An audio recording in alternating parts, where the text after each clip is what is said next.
We have stood for and still stand for being an open space of freedom and law, a single market of freedom of movement. But if this European Union does not manage to effectively control the external borders, if what we have jointly decided upon in this European Union with the various regulations, the so-called Dublin regulations, if all this does not succeed, then a state, then a government, first and foremost, has the duty to protect its own territory, to protect its own people, and to ensure that this problem does not grow immeasurably, and that we can still somewhat solve it. That is our task, just like any other government in Europe also sees it as its task. The second priority we set for ourselves, even before the parliamentary summer break, was to make the first decisions regarding the ongoing structural weakness of our economy.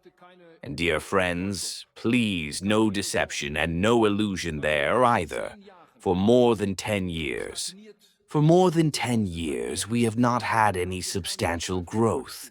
For more than 10 years, we have been falling behind in various technologies around the world, while at the same time, for more than 10 years, disproportionately increasing social expenditures in all their different aspects as our welfare state looks today.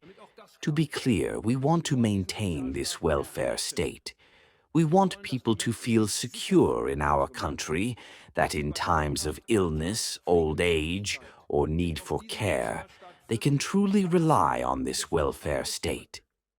In total, we are falling behind. And this process has accelerated in recent years, especially due to events that are not in our own hands. For example, the tariff policy of the United States of America, which we would wish to be different. But politics is not a wishful thinking concert. The American government is doing this. And no one should believe that this is, so to speak, a short-term phenomenon. Trump did not come overnight, and this American policy will not simply disappear overnight either. It may be that with his successor it becomes even more difficult. Let's prepare ourselves for the fact that we will also have to deal with a fundamental change in the transatlantic relationship. It is what it is.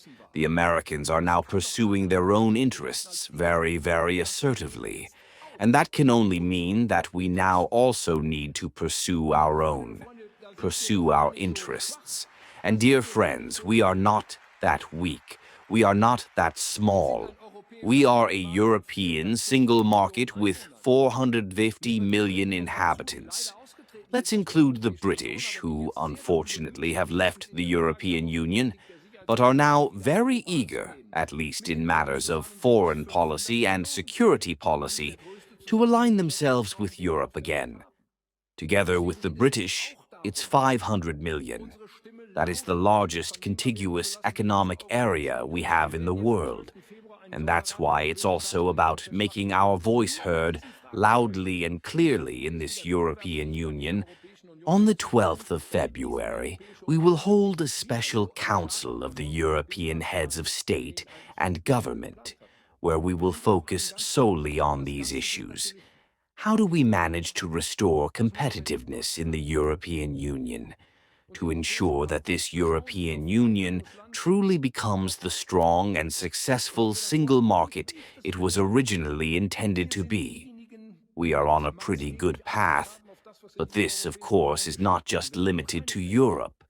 It must also work in Germany. And the European partners look to Germany like no other country.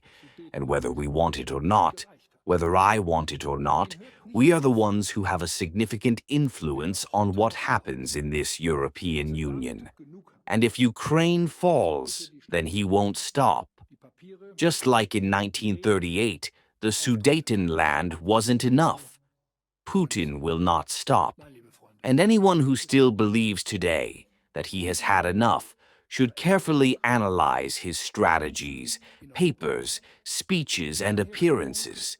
No, dear friends, this is about It is about the fundamental change of borders in Europe, the restoration of the old Soviet Union within the borders of the old Soviet Union, with a massive A threat, including a military threat, to the countries that once belonged to this empire. And therefore, from my point of view, the most important priority we have to address now in the field of foreign and security policy is, first, to ensure that we recognize it. Second, to ensure that we continue to provide assistance to Ukraine, that we do not question this, that we do all of this with the unity of Europe.